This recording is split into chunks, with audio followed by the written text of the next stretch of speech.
the poster airline of the United States is in some hot water, removing perks, doing all kinds of crazy stuff. So if you don't know which airline I'm talking about, I'm talking about Southwest Airlines. And when you ask people in my circle, they love Southwest. That's what they fly. They get the companion pass, they get the free luggages, they like that there's no seat assignment. And I never really thought like, hey, this is something that's something that is worth flying for. I flew it once and I had to fly in the back of the plane, like all the way in the back in the middle. I was like, oh my gosh, I'm never flying that again. And there's people that literally hack it. You go when you're check-in time, you go right then, you set a timer, and for them it's like a game and they love it. And now we're seeing articles like this coming out where they're saying that they're laying off people at different airports. They removed all the perks. And now they're just like any other airline and they're starting to introduce seat numbers, reserved seating, and do all that kind of stuff. And once you're starting to do all that, you are now competing with a bunch of other airlines out there, because I think that's what a lot of these people that I talk to that really like that airline go to. They're like, hey, I like that there's no assigned seating. I got the credit card. I'm doing all this stuff. And I got free bags, doing all this. Now, you got to pay for bags. You got to pay for all this other stuff.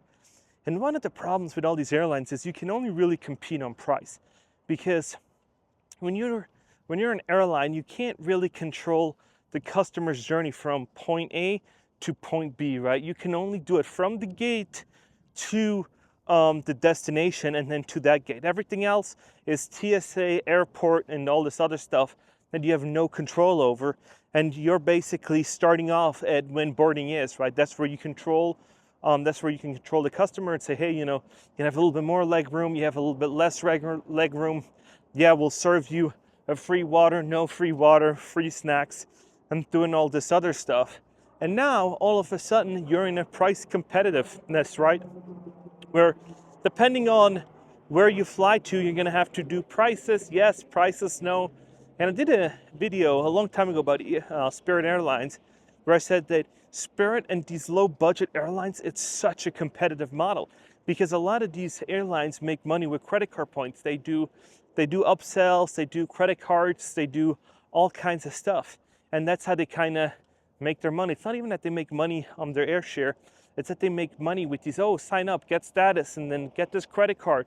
And then if you don't pay, it's 30%. And they got some kind of kinks working out with the credit card companies, where that's kind of where they make most of their money. So I'm not saying that there's not profitable airlines. I think Delta is one of the most profitable, or what is it? Some of these Saudi airlines that I flew, or Singapore Airlines, I think are profitable, but not in the US, because in the US it's shorter distance and you're competing with driving, you got competition, and you got a lot of competition. You can fly Delta, you can fly American, Frontier, Southwest, Spirit, and it's all what you want to do, right? It's like you can pick and choose, and now with Google and all this other stuff, you can kind of really figure out which airline am I gonna do, right? And depending on which airline you pick, then it's like, I gotta drive another 2 hours inside the city or outside the city, because they got to pay landing fees, they got to pay the airport for gates and all this kind of other stuff. So it is absolutely competitive. And when you're looking at the air traffic and doing all this kind of other stuff, it's just insane when you're like, hey, I got to spend hundreds upon dollars and then be in the back of the plane, and you get no service, you get nothing. But this is just where we are in today's world. It's just everything came to being really, really expensive, really, really quick. And people say, I can't afford it, I'm gonna stay home. And I saw videos of people are like, it's spring break right now, and there's just nobody out, because people just can't afford it. People just can't keep going the way they were before with stimulus money, COVID, everybody was doing good. Now there's mass layoffs hit the airlines. People can't travel, don't want to travel, and say, the money I got left is I can't spend that on a flight. I'm just gonna drive, or I'm just gonna not do much. And I got videos sent from a lot of people that says, Hertz isn't renting as many cars. They're looking at selling their cars at huge losses, right? Because people aren't renting them. And then, yeah, it is not a good time to be in the travel industry, because what do people stop doing when they lose their job, probably travel, right?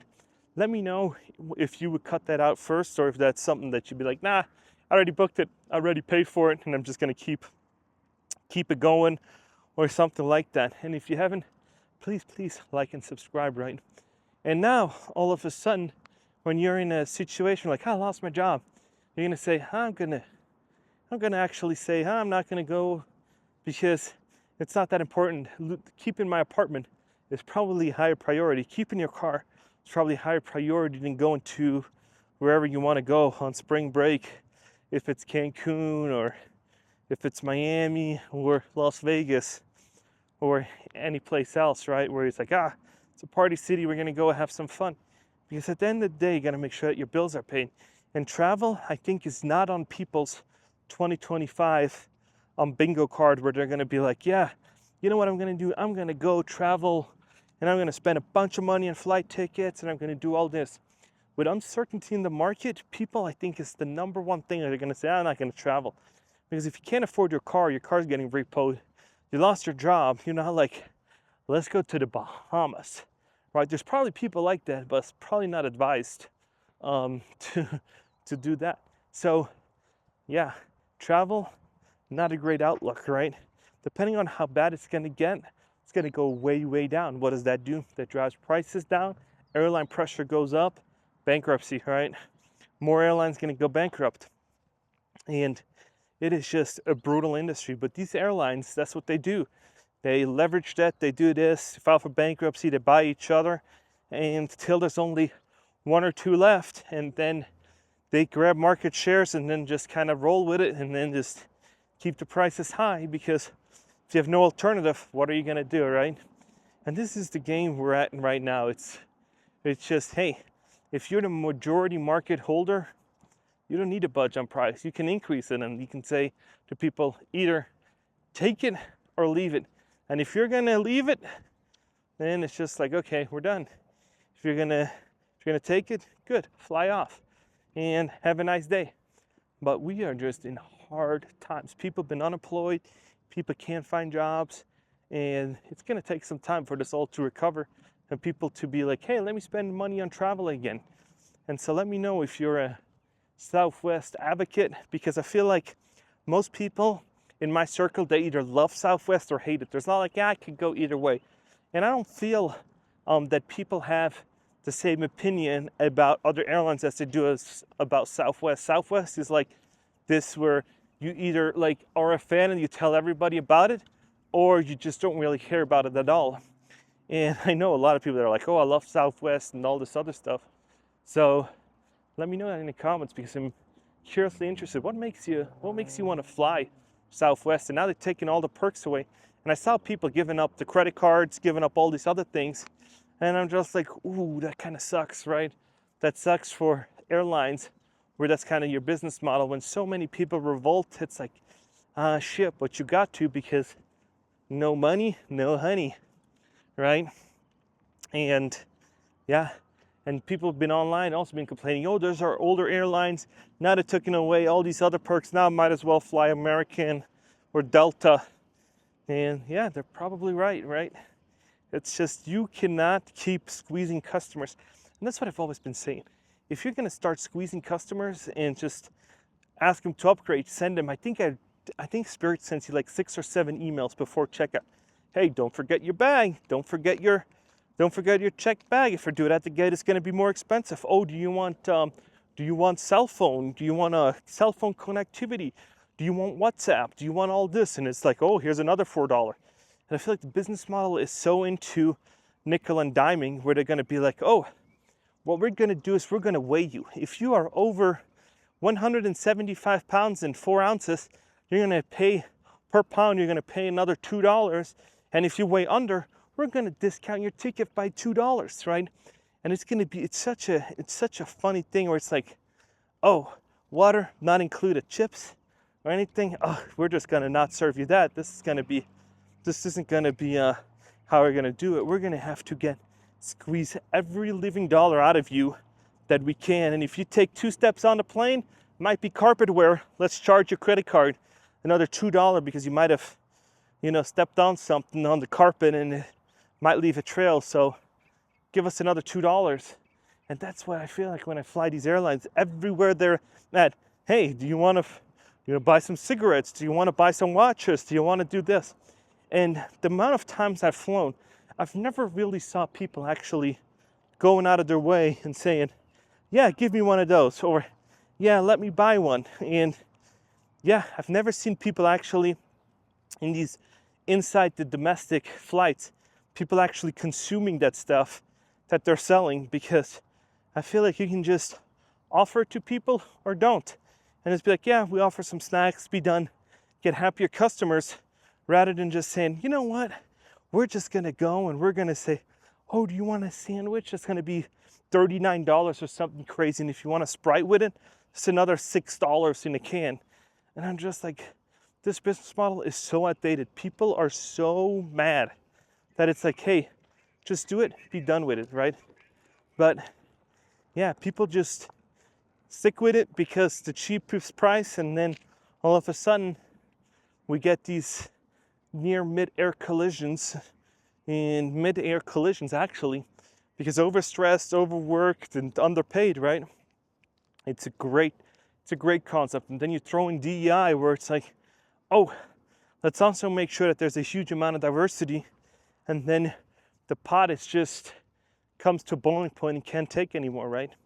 But I truly think at one point there's gonna be an end in sight, where it's like, no, we got to go back to the roots, back to it, and saying, hey, we're gonna offer all of these things included for a fair amount of price, because I truly believe that these airlines have so much pressure to produce billions of profit, make all these kind of crazy things just to keep shareholders happy. Because when you used to have a business and you're like, I'm good at this spot, let me just increase customer value, do all these things, and shareholders are happy. But no, now you want to do more, you want to do better, you want to be growing, or then you're dying, right? In the eyes of Wall Street, right? You want to be doing better and better, more fuel efficient, more high tech. We want to be connected with satellite internet at any given time, and we want to watch videos and do all these other things, and they're just cha-ching, right? All these upgrades cost money. If you got it, you're good, right? But if you're on a budget and you're like not so sure if you're gonna get laid off, not so good. But in the Wall Street eyes, we need to squeeze every living dollar out of it. And that's what they do, right? They buy assets, they buy in, and they say, you know what?